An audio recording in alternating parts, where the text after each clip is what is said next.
Good morning, y'all. Happy Thursday.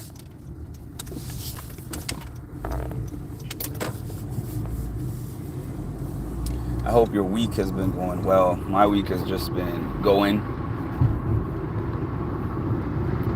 And the topic I have on here is that you have to create your own work life balance. What is work life balance, anyways? I guess it's supposed to be having an appropriate balance. Good morning, Lisa. Between your job and your life, because life goes on in the background. And honestly, for a lot of us, if not most of us, work seems to consume the majority of our lives, and then we kind of live a little bit in between. They talk about work life balance at a job. I've been back to back companies that are within the healthcare field. Hi, Shanna.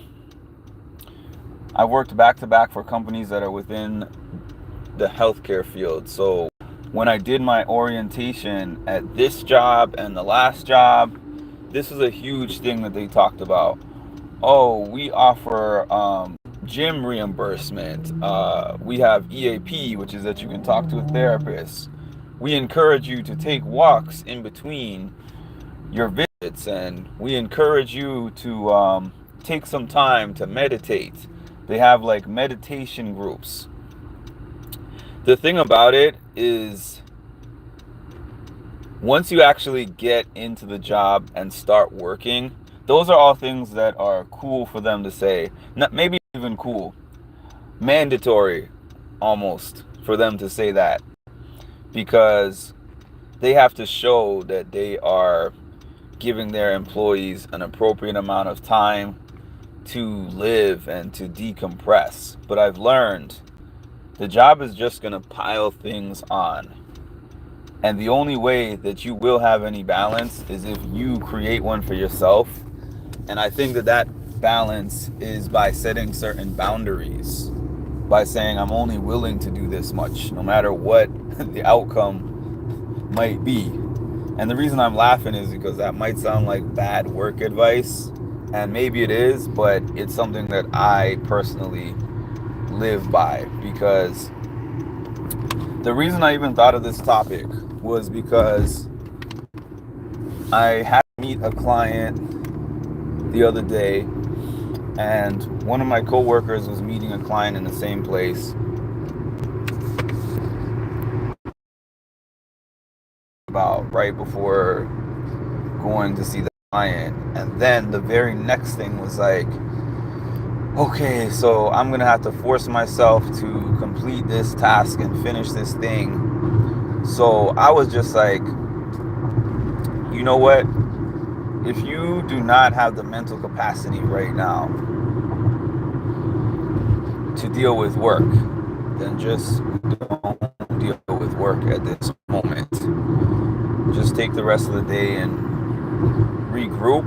I said, the work is going to be there for you tomorrow. Like, if there's one thing that we can guarantee, when you put it down, there's always going to be of it to pick back up, no matter what. Whether it's a little bit, or whether it's a lot, or whether it's something in between, the work is always going to be there. And this coworker looked at me like relieved about that. If there's one thing about doing these lives on the road,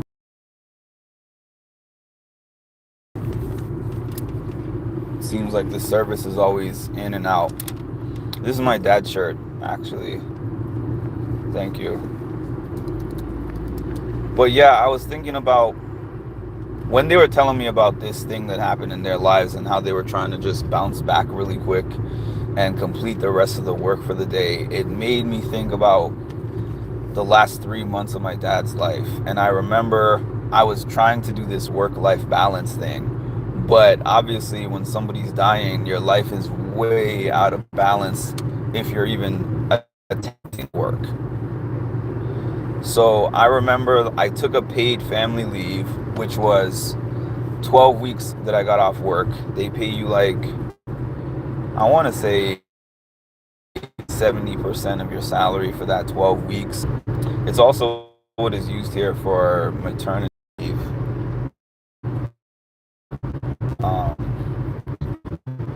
So yeah, paid family leave. Going to see my dad in the nurse. Like, how is this gonna work? Because by the time I'm finished with work and everything, he's asleep. And visiting hours are closed anyways, because visiting hours ended like 8 p.m. So I remember, like, when I first got back, I was like, okay, I can go to see him 2 to 3 days a week on my lunch break.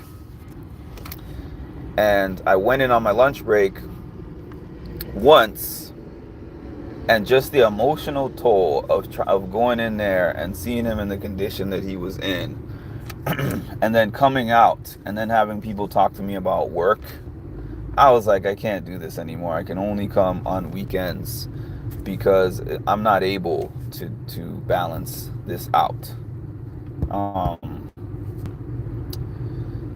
And there's nothing really I could do about that in retrospect. I wish there was something that I could do, but the one thing that I can say is that a lesson that I've learned from that is that you have to create it yourself, like I've been saying.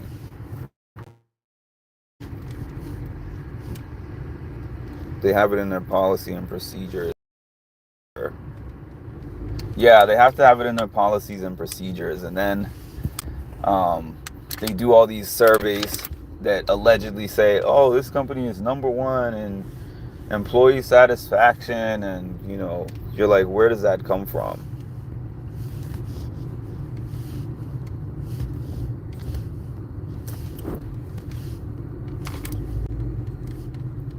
Hi, Trisha.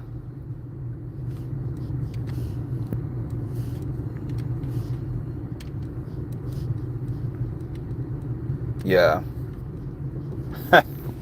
That is the truth. You never know what a job entails until you're doing it. That is the truth. That is the truth. And they're not going to be like, hey, take a break. Self-care. Work-life balance. I know this report is due, but you're overdue for taking a walk. You know something I realized? I'm not in an office job anymore, so I don't have a 9-to-5 job anymore. And I'm entitled to 15-minute breaks and an hour lunch break. I don't know if in the almost 5 months that I've been at this job now, I don't know if I've ever taken like a formal lunch break or a formal break.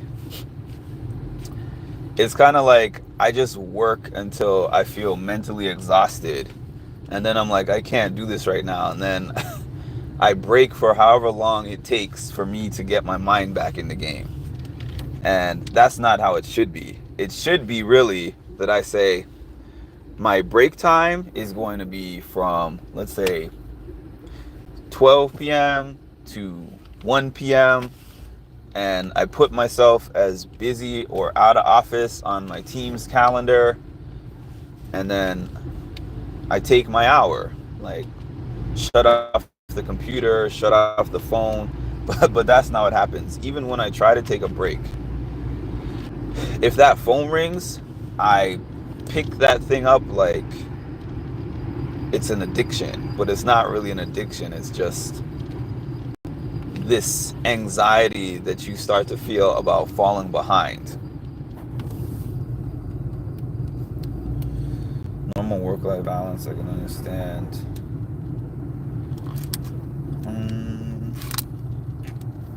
It completely takes over your mind. Yeah, and working through that is tough. I mean, I know some people will be like, it's just business and business has to keep going and business has to keep moving. But in my opinion, if you care about keeping an employee long term, you'll make adjustments during those times.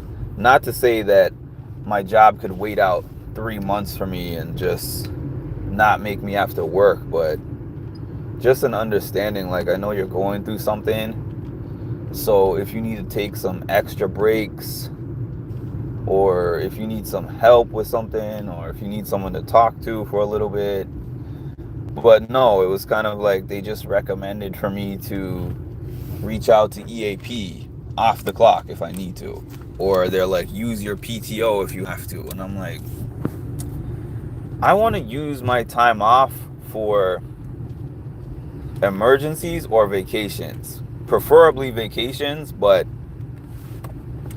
emergencies or vacations. And or vacations. People used to be proud of that. I know. That's how my dad lived his life. My dad's work-life balance was like work, work, hardwired to work. I don't like this constant feeling of always having to do something. I like breaks in my day. When I was in the office, as a matter of fact, is it working? Thumbs up. Well, I see new comments, so I assume that we're working again.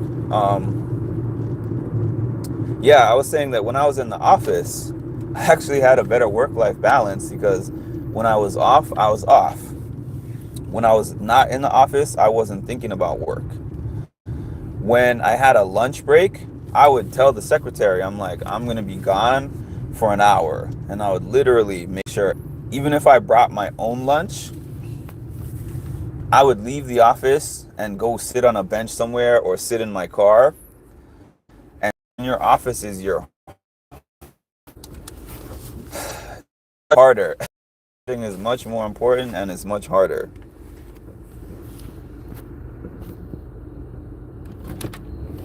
Is it frozen for everyone else? What do you do for work, Trisha? Favorite? I know lunch break. Well, we didn't have a great lunch room, but I would sit in the lunch room. I would definitely make sure to leave my office every time I had a break. And I would leave for my 15-minute break too. I would take like a few laps around the block, put on my music. This is like my break. This time in the car.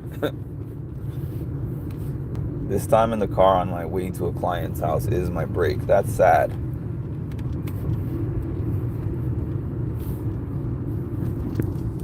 I'm good for now. Yeah, it's probably gonna go back off, but it is what it is.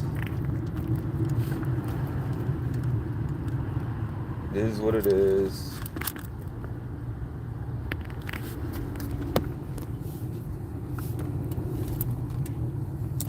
Not working right now, but at the time, I was a buyer for a bank. Oh. It's how to create your own work-life balance. I don't really know if it's how to create your own work-life balance because I haven't even figured that out. But it was just basically saying that a company is not going to give you a work-life balance. They're not going to try to give you a work-life balance. At most, they're going to tell you that having one is important, but then they're just going to pile the work on. So you have to decide what is an appropriate work-life balance for you. That's something that I have really learned in the past couple of years. Because I used to feel like if they tell me to do this and this right now, and it's urgent, and I'm like, it's my break time. I actually remember at my last job, there was something that my boss told me I had to do. And I was working 9 to 5 at that time. So I think, so my break time, I actually had scheduled my break time on the calendar for 12 o'clock every day. Because I think my last job, it was a little bit easier for me to actually schedule a break time. Meeting, my boss gave me reach out to such and such person because you need to shadow with them for whatever. And I said, okay, no problem. So I reached out to that person and I said, hey, the supervisor said that I need to shadow with you. Can you tell me your earliest availability? And then they told me, oh, well, I'm available right now. And I said, well, I'll be available from 1 p.m. and on because I am about to take my lunch break. So that's emailed my boss and CC'd me on the email and said, oh, I attempted to assist Mark with your instructed thing, but he did not make himself available. Then my boss tried to talk to me about it and be like, oh, I gave you an instruction that you were supposed to do this ASAP. And I was like, yeah, but 12 p.m. is my lunch break. And she tried to tell me that it was more important than my lunch break. And I was like, no, nothing's more important than my lunch break. So long and short of it, because I'm about to hop off of here, create your own work-life balance. You never have to justify that, but be willing to just stand on it. Just be willing to be firm, set your boundaries, create your own breaks, and don't let the job run you into the ground. And that's it. So I hope everybody has a good one. For anyone who follows my other page, Mindful Reality, I'm going to jump on there at some point today and probably talk about the Challenge All-Stars episode, which aired yesterday. So I hope everybody has a good one. Thanks for jumping on and your participation. Please make sure to like, comment, and subscribe, and hit the notification bell to get notified of when I drop some more great content. Thanks, y'all.